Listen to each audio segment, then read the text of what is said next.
Hey Trekkies, welcome back to another video. Please remember to smash that subscribe button. Again, double check, recheck, triple check to see if you're subscribed and get yourself subscribed. Also, please smash that like button. That's how the video gets to the YouTube algorithm. Also, Trekkies, share the video if you care. I hope you care, so share. And yeah, go off, sound off. I'm looking forward to the discourse in the comment section. And boy, when I tell you, this one is making me super duper excited, and I can't wait for the NCAA Outdoor Track and Field Championships because if the qualifiers are anything to go by, trackies, we're in for some fantastic track and field action. Now, trackies, I'm going to give you a roundup as it relates to the fantastic action that has been happening from a Jamaican perspective. Clearly, we've been seeing some ridiculously fast times. We're talking about guys running 9.7s in the 100 meters. We're also talking about the world lead from a female side, 10.91 seconds. Trackies, there's so much fantastic action going on. But yeah, as me say, we're going to focus a little bit on the Jamaican them. Now, trackies, we are going to start with the NCAA East first round qualifiers, trackies. Now, kicking things off, I want to start with the women's 100-meter hurdles, where Habiba Harris continues her fantastic run that she's been having in her first season. And I mean, first couple months, really collegiately, she came in, storming, and she's been continuing that trackie. So she qualifies with the fastest time heading to the NCAA Outdoor Track and Field Championships, where she ran a 12.80 seconds. So definitely look out for her. We also have Onika Wilson that qualified. She qualified with a time of 13.04 seconds. So, trackies, I believe those are athletes that qualify from the East first round. Now, trackies, they take 12. So, from West, they take 12. From East, they take 12, and that makes 24 that will come together the NCAA Outdoor Track and Field Championship. So, yeah, the Jamaicans, at least the ones that I've been looking out for and been talking about, trackies, them for sure, they've really come out really, really strong at these qualifiers. And to be fair, I just want to say, other than a few heavy favorites, I believe that are in a few of the events, I'm telling you, Chuckies, it's gonna be a battle of who is most mentally prepared. Because based on what I'm seeing, ooh la la, some of these finals may go down to the hundredths of a second. That's how close and how good the athletes are in 2025. But yeah, those are the athletes that qualified for us from the East qualification round one in the women's 100-meter hurdles. And I'm just going to try to jump through this as quickly as possible because a number of athletes did successfully qualify. Now, we also had trackies in the women's 100-meter. Shanice Walker. Oh my gosh, talk about running a sub 11 trackies, 10.98 trackies, positive 1.4 meters per second win, meaning that's a new personal best for her, officially dipping below 11 seconds. Wow, what a run from Shanice Walker. And trackies, yeah man, I'm looking forward to her. So she came up in heat 2, and trackies, she took that heat, and the overall winner from the qualification round for the women's 100 meters. But as I said in the intro, listen, it's gonna come down to mental toughness and mental preparedness, because Tima God Bless in the earlier round literally ran a world lead, trackies, 10.91 seconds, but here was only able to manage at 11.11 seconds. And clearly, trackies, it's all about who, once you get to the tougher rounds mentally,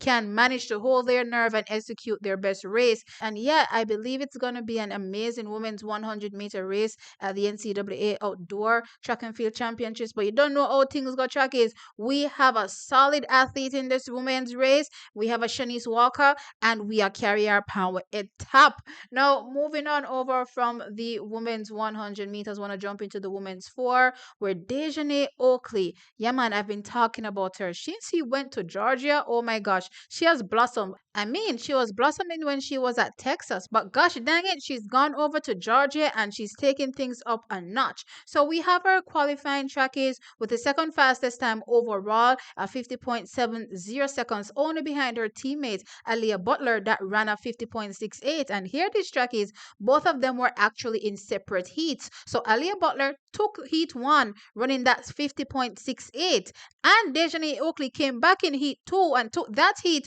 just 2/100ths of a second shy of what Aaliyah Butler ran. It's so crazy, trackies. And yeah, I'm definitely looking forward to this 400-meter finals once they get to the outdoor championships. These girls, yeah, man, at least the Jamaican, trackies, I was a bit, down thinking about how things are going to go for us from a 4x4 perspective once we get to, that world championships. But Dejano Oakley is one of those athletes that can turn up at trials, give a solid run, make it to the team or make it on the team to the World Athletics Championships outdoor. I'm con Jamaica one good leg or two good leg or even trackies because remember there's the mixed relays as well. So I'm looking forward to seeing Dejani Oakley. But one step at a time. Outdoor championships is where we're at now, and yeah, she's definitely looking good. I'm excited for her. Jumping on over from that into the women's 200 meters track is where we had in this particular race Gabrielle Matthews. It's been a minute since I've seen, Gabrielle Matthews come through, and she turned up here qualifying for the women's 200-meter finals or the outdoor championships, that is, running a new personal best track is 22.87 seconds. So yeah, I'm excited. Me excited, man. Me excited. Bad, bad, bad. But yeah, this is going to be a tough one for Gabrielle Matthews once they get to the outdoor championships because a lot of these women are running 22 lows. That being said, she did it and we are there for her 100%.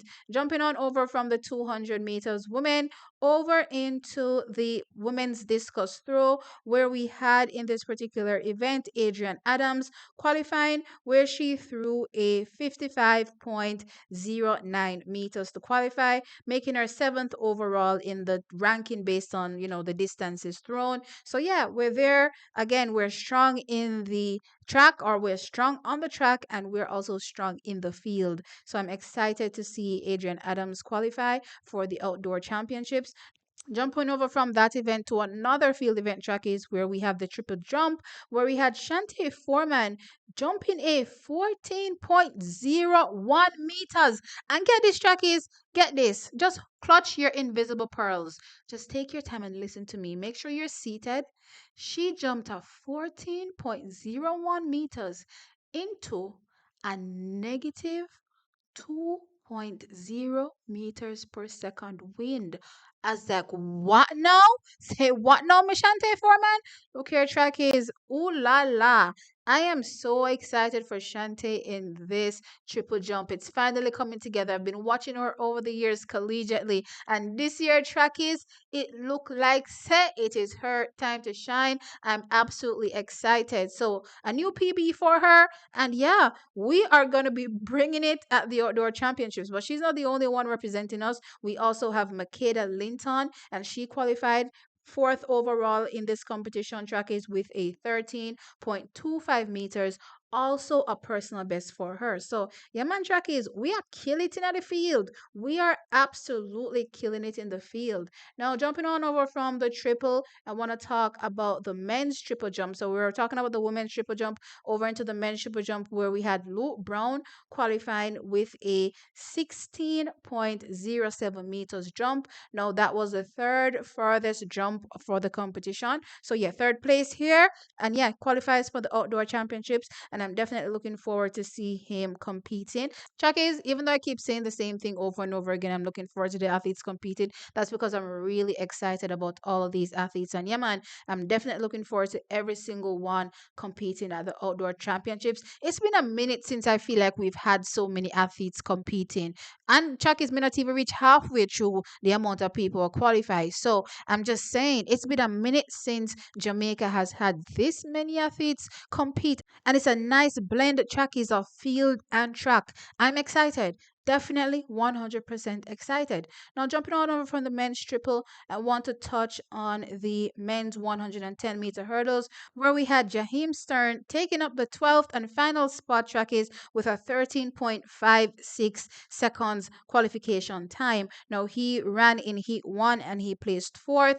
Now, I'm not sure if he's carrying a little injury because I've noticed that in recent weeks he seemingly is, not running his best. But guess what? He has a little bit of time. Let's see what happens when he gets to the outdoor championships. Just know, say, me excited for the athlete them. Now, moving on from the men's 100-meter hurdles, I want to jump into the men's 100 meters because, oh la la, I'm telling you, this is on crazy time. Now, this is the East qualification, so we soon get into West. This is East. So, from an East perspective, track is we have men running 9.8s, but we're not going to talk about them. We're going to focus on the Jamaicans that qualify or the Jamaican that qualified. And we had Jelani Garden running a 10.07 seconds for a season's best run. Now, track is he ran in Heat 3 and he was second in Heat 3. So, good qualification from him. But yeah, man, we have men here like Abdul Rashid running 9.86 for the NCAA Outdoor Track and Field Championships trackies. When I think about Jelani Garden and his chances,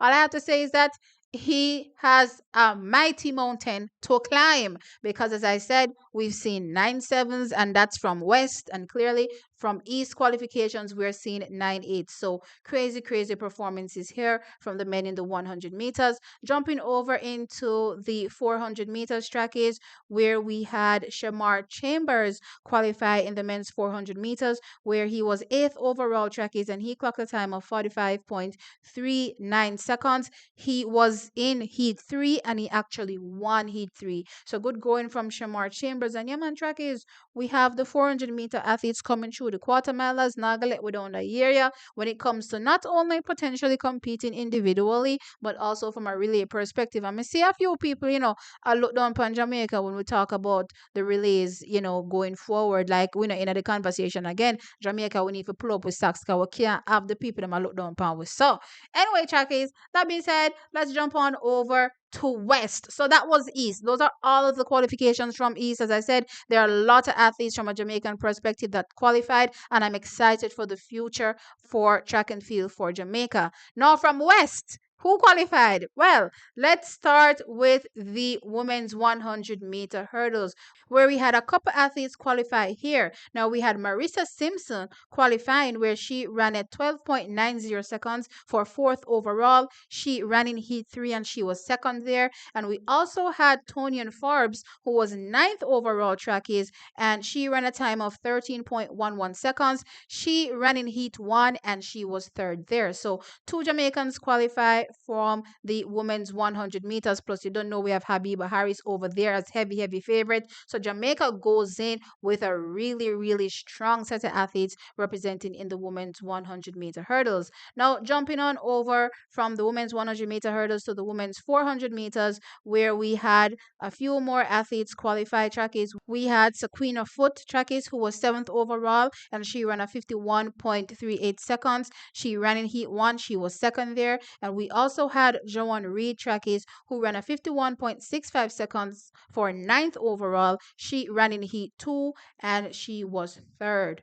Now, trackies, jumping on over from the women's 4 because you don't know, say, we have to keep this video rolling. Now, into the women's 400-meter hurdles track is where we had Safia Hines. She's been on a great run track is. So she competed for her conference championships track is and took the win there. And here she is at the outdoor championship qualifier, and she qualifies for the NCAA Division 1 outdoor track and field championships. Excited bad. She was fourth overall track is where she ran a time of 56.34 seconds. Now she ran in Heat 3 and she took that heat. Now jumping on over from that event, let's jump into the men's shot put trackies, where we had Kobe Lawrence qualifying, and he threw a 19.38 meters for sixth place overall, heading into the outdoor championships. As I said, they take 12 from each event from each division. So this West is 12, and of course East they take 12.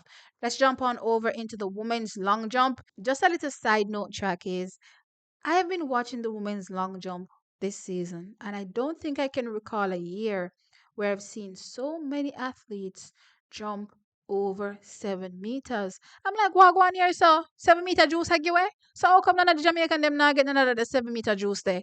We want so million of spinach we need for drink. Somebody needs to tell me because there are neither athletes to get up into that 7 meter barrier. And of course, we have Akila Smith, right? But I'm just saying, like consistently performing at that high level, it's absolutely crazy. And right now, to how much woman and jump over 7 meters, me can't even say who is our favorite, heading into the World Championships. Clearly, we have Tara Davis Woodhall, the Olympic champion, that, has kind of separated herself a little bit, from the rest of the field. But given what I'm seeing, track is, it look like say any number can play. But yeah, the women's long jump is really, really exciting. And back to what's happening from a collegiate perspective, we have Aaliyah Foster that qualified track is seventh place overall, jumping a 6.44 meters. Now, moving on from the women's long jump, let's jump on over into the men's discus throw, where we had Rutherford Mullins throwing a 67.21 meters to qualify for the discus throw at the NCAA Division 1 Outdoor Track and Field Championships. He was second overall in this event. Now, moving on over from the men's discus, let's jump into the men's 110-meter hurdles, where Yaman Track is. This is another event that is going crazy from an outdoor perspective collegiately. And yeah, it's going to be fire once we get to the outdoor championships. That said, we had a few athletes that qualified. So we had Jerome Campbell. He ran a 13.23 seconds to qualify. He was in heat one and he was second there. And this is a personal best for him, given that the wind was legal, a positive 1.7 meters per second wind. Now we also had Demario Prince. He qualified as well, trackies, where he was ninth overall and he ran a 13.39 seconds. He participated in heat three and he was third there. So again, we are keeping the tradition going with the strong hurdlers here from a collegiate perspective. Jumping on over trackies into the men's 100 meters. Boy, when me tell you, say Jordan Anthony come back so to 9.75. Our friend, everybody. The rest of the world is sitting there looking like, huh? A collegiate, 9 sevens. And I think I even saw a post online where, someone made a comparison to the Olympic Games where they said, you know, the men at the Olympic Games couldn't even run as fast as this collegiate athlete, Jordan Anthony. I'm sitting on there thinking to myself, are we really comparing a man running positive 2.1 meters per second, meaning that the wind isn't legal? And I know persons are going to say it's a point one of a difference. It is still a major difference, track is. It's a difference between wind legal and not legal. And clearly, track is not a legal performance. And I don't think, again, we can compare what happened at the Olympic Games, though I still think this is a ridiculously, tremendously talented athlete. And I'm looking forward to this men's 100 meters. You know why? Oregon, them go. Eugene, Oregon, them go. So it can go either way when we go to Eugene, Oregon. We can get a really, good win, following win that is legal, or we can get an illegal win. But one thing for sure is that Eugene is also a very, very fast track. So regardless, I'm expecting super ridiculously fast performances from these athletes once we get there. And I definitely think it's going to be a mouth-watering competition, and we could possibly see the collegiate record go. I definitely think the collegiate record is on watch. That being said, let's get into the Jamaicans that qualified, or the Jamaican that qualified out of this event. So we had Travis Williams, trackies, taking up the 12th and final spot, trackies, where he clocked a 10.15 seconds. Now he was in heat three and he finished third in this particular race. Now it's so interesting looking at the wind, because you had some persons getting a wind of positive 2.4, some 2.1, some 1.1. And Jerome Campbell was in a race where he got a positive 1.1, and he actually did run faster than Travis Williams. And both these athletes clearly are Jamaican, which is why I'm talking about it. And unfortunately, even though Jerome Campbell pulled out his best race ever, because this was a personal best for him, unfortunately, he didn't qualify because he was fifth in his race. So y'all see how these wins can honestly allow persons to either qualify or allow persons to miss out on a position at the outdoor championships. That being said, we still have one. We still have Travis Williams. It's gonna be tough. As I was saying for Jelani, Garden, that he's gonna have a mountain to climb. Yeah, Travis Williams, I go over the same mountain there with him. The two of them are gonna have one heavy knapsack on them back. I try to catch up to Jordan Anthony. That being said, trackies, let's jump on over into the men's 400 meters where we had Shamar Uta qualifying and he clocked a 45.61 seconds. Fifth overall, trackies, he was in heat one and he placed second in that heat. Now, trackies, jumping on over to the final event from the West qualifications, the men's 800 meters. Yeah, man. I know some of y'all were wondering, what about the 800? Yeah, man, they're competing from a West perspective. So we had Tyrese Taylor, Rivaldo Marshall, and Kimar Farquharson. And track is, Kimar Farquharson just missed out by one spot for qualifying to the NCAA Outdoor Track and Field Championships. And I mean, it's not like he was running slow. He ran a 1 minute 47.46. Wasn't good enough. Was not good enough. But we had Tyrese Taylor making it in with the fastest time. Track is running a 1 minute 46.64 seconds. He was in heat one and he took the win there. Clearly, I said he was fastest overall. And we had Rivaldo Marshall, who was fourth overall. Track is clocking a time of 1 minute 46.97 seconds. Track is he was in heat two and he won that heat. So two of our Jamaicans winning in their heats. And of course, Kimara Farquharson was in heat one along with Tyrese Taylor. Unfortunately, he was fifth there. Just want to say though, from a time perspective, these times are very close. Not much separating these athletes. So yeah, once we get to the outdoor championships, it's definitely going to be interesting to see what happens in this men's 800 meters. That being said, track is, I'm excited bad. Wanna hear how much name I call out, how long the recording you go on now? 25 minutes. Of course, I haven't edited it yet, so I probably get it done to probably 20 minutes or so. But track is, that said, so much athletes qualifying from a Jamaican perspective. Excited. The collegiates though are killing it, and I'm excited to watch the competition overall. All roads lead to the NCAA Outdoor Division One Track and Field Championships. Me excited bad. Sound off in the comment section below. Like the video, of course, and subscribe to the channel. I'll catch you in the next one. Bye.